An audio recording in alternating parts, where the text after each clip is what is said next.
Assalamu alaikum. I hope you all are very well. This is me, Mr. Abdul Hussain from Coastal Agriculture. Today we are going to solve the question paper of date, the dates that were conducted by him on 21st June. I have written many questions on the board that students were sending to me. Students were worried a lot and asking for the questions that were given today by him. हमारे पास जो question है, सबसे पहले जो question हमारे पास है वो है इंग्लिश का क्वेश्चन। हम इंग्लिश के क्वेश्चन में देखते हैं जो सब्जेक्टिव और ऑब्जेक्टिव क्वेश्चन है दोनों को सॉल्व करने की कोशिश करते हैं। सबसे पहले जो ये वो क्वेश्चन है जो हमें स्टूडेंट्स ने सेंड किए हुए हैं, एग्जैक्टली हमने नहीं लिखे हुए, लेकिन एग्जैक्टली जो क्वेश्चन जैसे था वो तो हम नहीं लिख सकते हैं, लेकिन जो क्वेश्चन स्टूडेंट्स ने सेंड किए वही हमने शार्प करके और अपने हिसाब से लिख दिए। आइए इसको समझने की कोशिश करें। सबसे पहले जो हमारा जो है इंग्लिश का पोर्शन है, इंग्लिश के पोर्शन में दो पोर्शंस आते हैं, जैसे एक एमसीक्यू टाइप आते हैं, दूसरा हमारा सब्जेक्टिव पोर्शन आता है। सब्जेक्टिव पोर्शन में जो एसेज के टॉपिक्स थे वो 3 ऐसे दिए हुए थे, जिसमें से पहला है importance of human rights in our society. तो इस वार्षिक के अंदर जो भी ह्यूमन राइट्स है पहले उसको डिफाइन कर रहा है, उसके बाद जो ह्यूमन राइट्स है उनकी इंपॉर्टेंस क्या है, हमें ह्यूमन राइट्स कहाँ दिए हुए हैं, इस सोसाइटी के अंदर जो भी हमारे ह्यूमन राइट्स है उनको डिस्क्राइब करना था, उनकी इंपॉर्टेंस जो है वो हमें देनी थी पेपर में। उसके बाद जो है हमारे पास दूसरा था वो था importance of computer in modern world. इस मॉडर्न दुनिया के अंदर जदीद टेक्नोलॉजी के बेसिस पे कंप्यूटर की जो है इंपॉर्टेंस कितनी है, इस पे भी एक ऐसे दिया हुआ था।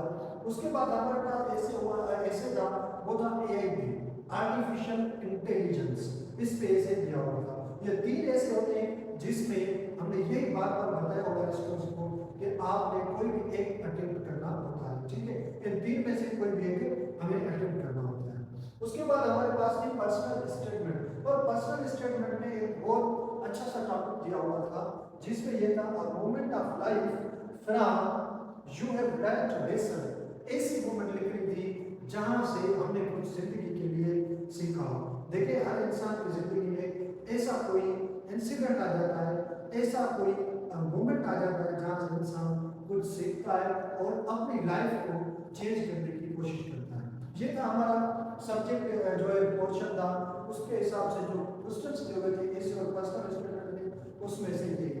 और एक बात और बताना चाहूँ, याद रखना अगर आप पर्सनल स्टेटमेंट में इसे इंग्लिश में करना चाहते हैं तो दोनों को इंग्लिश में ही करना है।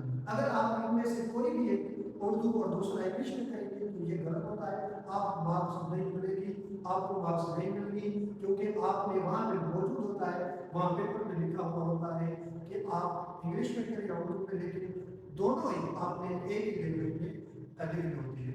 उसके बाद हमारे पास है वोकैबुलरी का पोर्शन है सिनोनिम्स। सिनोनिम्स जो दिए हुए थे सेंटेंसेस में थे, लेकिन हमने शार्ट करके लिखा हुआ क्योंकि हमें कंफर्म नहीं था कि कैसे सेंटेंसेस थे, लेकिन जो वर्ड्स कैपिटलाइज थे, जो वर्ड्स हाइलाइट्स किए हुए थे वो हमने लिख दिए। सिनोनिम्स में हमारे पास पहला वर्ड था under the weather. Under the weather का मकसद ये होता है बीमार होना, अनवेल, सिक और इल, नॉट फीलिंग वेल, इसका मकसद ये होता है। उसके बाद दूसरा था reluctant. Reluctant means unwilling, hesitant, unable. If you are not happy to do something, activity, something, or an act, that is called reluctant. उसके बाद हमारे पास था ल्यूकस। ल्यूकस का जो मकसद होता है वो होता है कोमोशन। कोमोशन उसे कहते हैं जिसे हम जो है ल्यूकस यानी एक सेंटेंस दिया हुआ था उसमें से हमें ये फाइंड आउट करना था, ठीक है। उसके बाद होता है असेंबल। असेंबल का मकसद है गैदर, किसी चीज को कंबाइन करना, असेंबल करना, क्योंकि ये जो सिंपल वर्ड था जो ये असेंबली वगैरह होती है इससे लिया हुआ वर्ड है असेंबल, ठीक है। मैच करना, कंबाइन करना, गैदर करना। और उसके बाद एंटोनिम्स का पोर्शन। एंटोनिम्स के पोर्शन में सेंटेंसेस थे फ्रीक आउट। देखिए हम सेंटेंस के लैंग्वेज में इस्तेमाल करते हैं, आप इतना फ्रीक क्यों हो रहे हैं, इसका मतलब है फ्रीक आउट होना। फ्रीक आउट का एंटोनिम हमें फाइंड करना है, इसका मकसद है काम डाउन। फ्रीक आउट उसे कहते हैं जज्बात हो जाना, इमोशनल हो जाना किसी चीज में। ह्यूमिड वर्ड होता है ह्यूमिड, इसका मकसद है ड्राई, खुश जिसे हम कहते हैं। और उसके बाद लोकेशियस, लोकेशियस का मकसद होता है जो है ज़्यादा बोलने वाला, जो ज़्यादा बोले, जो ज़्यादा इमोशनल हो जाए, ज़्यादा उसकी फीलिंग्स आ जाए, उसे हम बोलते हैं लोकेशियस। लेकिन इसका जो एंटोनिम है हमारे पास वो है टेसिटर्न और क्वाइट, खामोश हो जाना, बिल्कुल काम डाउन हो जाना। ऑब्टूसिव का मकसद होता है नोटिसेबल, किसी इसका जो एंटोनिम है वो है हमारे पास नोटिसेबल, किसी चीज को नोटिस करना, कोई चीज नोटिस करने के लायक हो उसे हम कहते हैं। ये था हमारे पास सिनोनिम्स और एंटोनिम्स। याद रखना ये वही वर्ड्स है जो हमने हम यहाँ बता रहे हैं, यही वर्ड्स हैं जो स्टूडेंट्स ने हमारे साथ शेयर किए हुए हैं। उसके बाद है प्रीपोजिशन। प्रीपोजिशन तो बहुत इजी था, it was easy to attempt. मैं यही समझ रहा हूँ इंग्लिश पोर्शन के अंदर जो प्रीपोजिशंस था आज के टेस्ट में वो बहुत इजी था और स्टूडेंट्स ने अच्छे से अटेम्प्ट किया होगा। I hope that she was smiling dash her husband.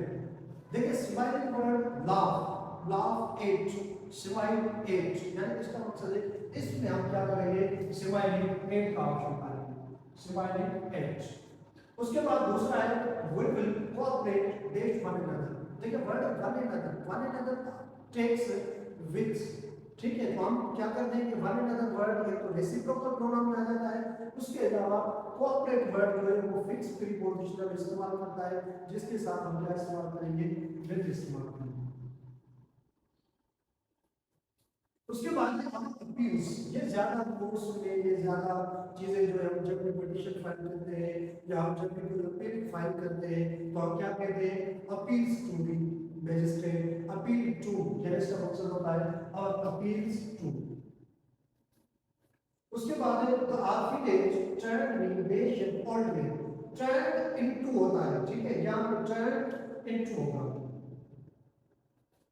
उसके बाद I can't live dash tomorrow's bread, ये बहुत अच्छा सा सेंटेंस है, यहां हम इस्तेमाल करेंगे I can't live on.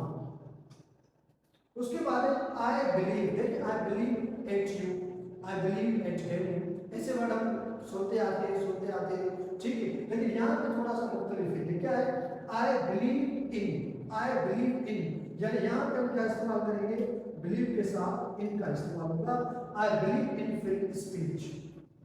Don't जज a book dash its cover, ये तो बहुत कॉमन सा सेंटेंस है, यहाँ पे हमें इस्तेमाल करना है बाय, डोंट जज a book by its cover.